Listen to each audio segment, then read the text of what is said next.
him to keep things his own business. And I want to echo what Karen said. How many bank robbers go in there and hold an ID and put a Bank of America card into the card reader? So it makes no sense to me how this teller got to the point where she thought that Mr. Cougar was robbing this bank. It makes absolutely no sense. I don't think he did anything inappropriate. Wearing a mask, a hat, those are all things that we do in this day and age, and it seems to me completely out of line for this teller to reach the conclusions that she did. Do you think, you know, perhaps we should consider the fact that she said, you know, she was pregnant and she was afraid and sounded like she was afraid for her unborn child? Do you think that sort of, does that make you a little bit more sympathetic? Maybe a little bit, Joy. When I first started listening to this, I wanted to be sympathetic to the teller, thinking she made an innocent mistake and got caught into the eye of the storm. But when we talk about objective facts of putting a debit card into the reader, showing your ID, all those things are demonstrative of the idea that this isn't a bank robbery. And as Karen said, walking back to the manager, there was no objective facts from which to make this conclusion. Could I be a little sympathetic? Yes, but ultimately, and maybe the manager should have got more involved and came out before the police were involved. Bank of America readily admitted they were in the wrong. They were clearly in the wrong here. And so perhaps this is an opportunity for better training on Bank of America's part. And fortunately, it seems like Mr. Kugler has moved on, as he said, and is taking this in stride. All right, well, Kirk Narmy and Karen, Felicia, Nance, thank you so much for your insight and analysis. Still ahead, a city commissioner in Florida pleading guilty to manslaughter after he tried getting immunity under Stand Your Ground. A look at this case, the controversial law, and whether it could make some people more likely to pull the trigger. That's next on Court TV, your front row seat to justice.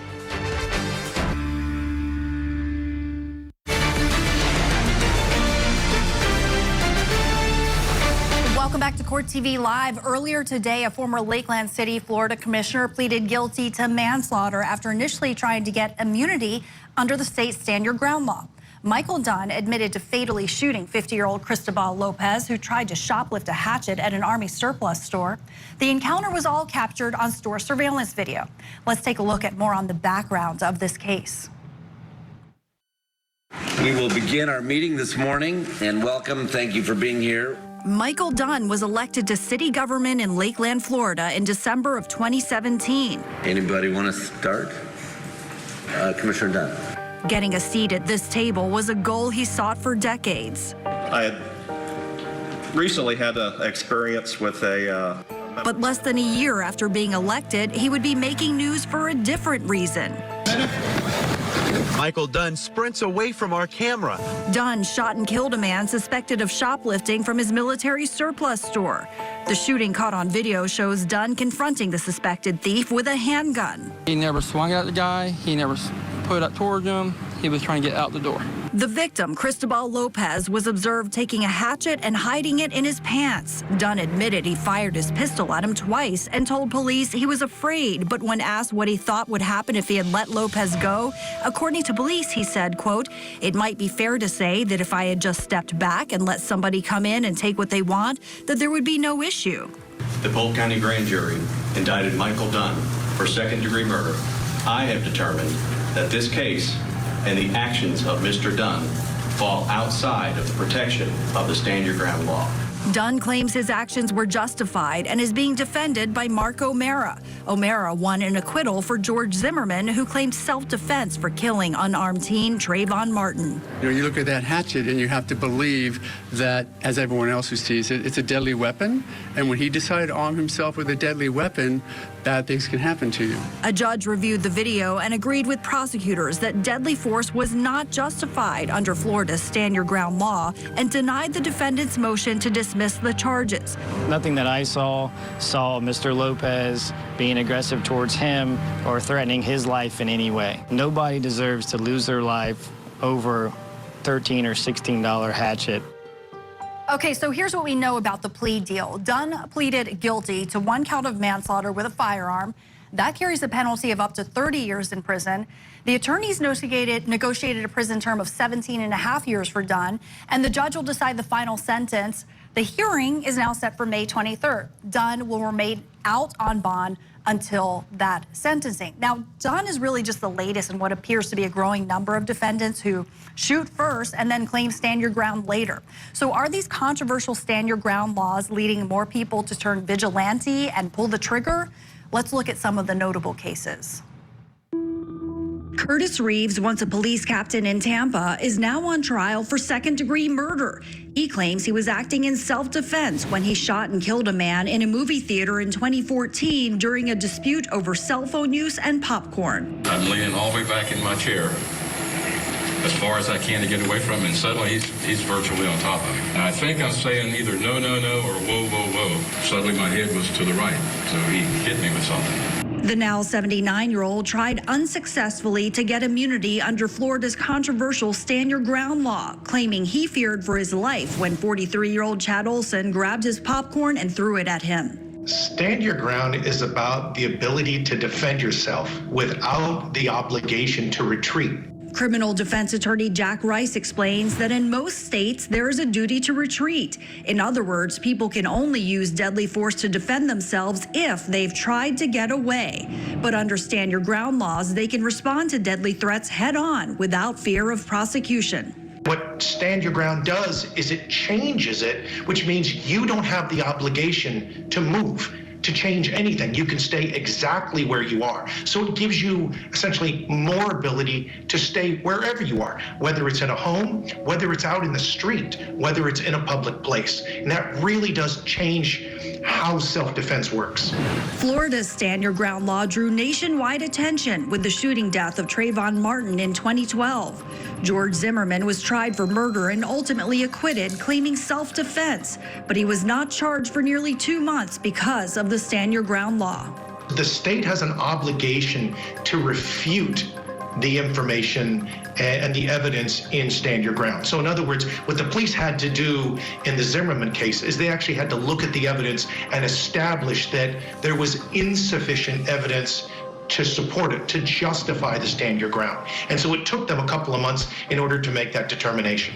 In 2018, the law drew controversy again when Pinellas County Sheriff Bob Galtieri declined to arrest Michael Draka for shooting and killing a man in an argument over a parking space. What's relevant, and the only thing that we can look at here is, was he in fear of further bodily harm because of what Marquise McLaughlin did, and was he in an ability and have the capability to carry it out? And the answer is yes. Prosecutors disagreed with the sheriff and criminally charged Draka, who was ultimately convicted of manslaughter and sentenced to 20 years in prison. The defendant is guilty of manslaughter as charged. Stand Your Ground has also raised questions about racial justice. Marcus Wilson claims he was standing his ground when he shot and killed Haley Hutchison in Statesboro, Georgia. He says she was part of a group of teens yelling racial slurs at him and trying to run him and his girlfriend off the road. Wilson has sat in jail for some 600 days just waiting to get an immunity hearing. We see tons of instances where Stand Your Ground applies to the accused, and Mark Wilson's case does not appear to be one of them, and it appears to be based off of his race, and it's wrong. 27 states have enacted Stand Your Ground laws. Critics fear it's a troubling trend. My biggest concern with Stand Your Ground is that you have people who may use this defense and they can use it to become vigilantes. I mean, that's always the fear, that you're going to see a more aggressive person who has an unreasonable fear and then uses that unreasonable fear to go on the offensive. Okay, still with us, we have attorneys Kirk Nurmi and Karen Felicia Nance joining us once again. So certainly there are concerns about Stand Your Ground laws and their expansion nationwide. Dunn clearly, he ended up pleading guilty after unsuccessfully trying to assert immunity, get immunity under Stand Your Ground. Karen, what are your concerns about Stand Your Ground laws? I think that there's clearly a danger with this stand your ground laws. And luckily, with a lot of these cases coming forward, we do have video. I think that if we didn't have video in the Dunn case, it could have gone another way. And at the same time, in the Curtis Reeves case that you just talked about, we did have video. But I think that the biggest issue in that case is the age of Mr. Reeves. I mean, he was already, I believe it was 71, and he also had great character in terms of he was a former Tampa police chief or police officer. I believe he was captain.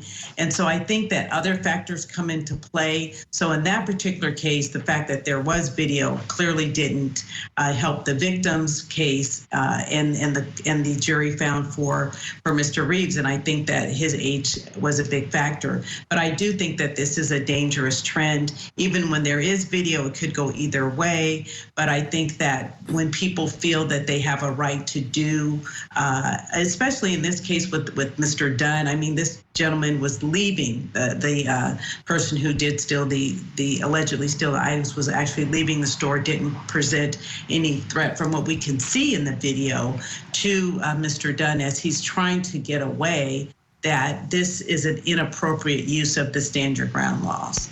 Yeah, and you know, there's a lot of concern about stand your ground being inequitably applied. According to Just Georgia, an advocacy group, you know, homicides were ruled justified in 45% of cases involving a white shooter and a black alleged victim, but just 11% of cases involving a black shooter with a white alleged victim. So Kirk, knowing these statistics about racial disparities and stand your ground, what do you think that we should do to guard against these kind of outcomes? Well, you know, I have deep concerns about stand your ground laws for some of the reasons that Karen just articulated. But of course, the racial disparity that you bring up is also a prominent reason. I mean, we see the same thing in the death penalty field, people of color being sentenced to death more often than Caucasian people. So it's a big concern here, and it's a big public concern because you think about it, even though they're different states and different situations, we see defendants like Dunn and Mr. Reeves treated differently before trial, right? They're out on pre-trial release, what have you, where we see Mr. Wilson has been incarcerated for 20-something months without bail, without bond, and he still hasn't gone to trial yet. So when we see these laws like this play out, it does kind of extrapolate people's concerns about and having a colorblind criminal justice system, which we are far from having. So needing to move towards that, it seems like laws of this nature, at least the way they are applied, are turning us away from having a colorblind criminal justice system that we should have. And that is as concerning as anything as it relates to these laws. And real quick before we let you go, Karen, what do you think we can do to kind of guard against this inequality? Well, first of all, I just want to agree with everything that Kurt said. And I think that it's to hold each of the law enforcement agencies, as these cases come up, we have to deal with it on a case-by-case basis. It can't be dealt with. It has to be state by state, looking at each state and determining if there is the law in that state. And we need to change the law, as in Kentucky with regard to Breonna Taylor.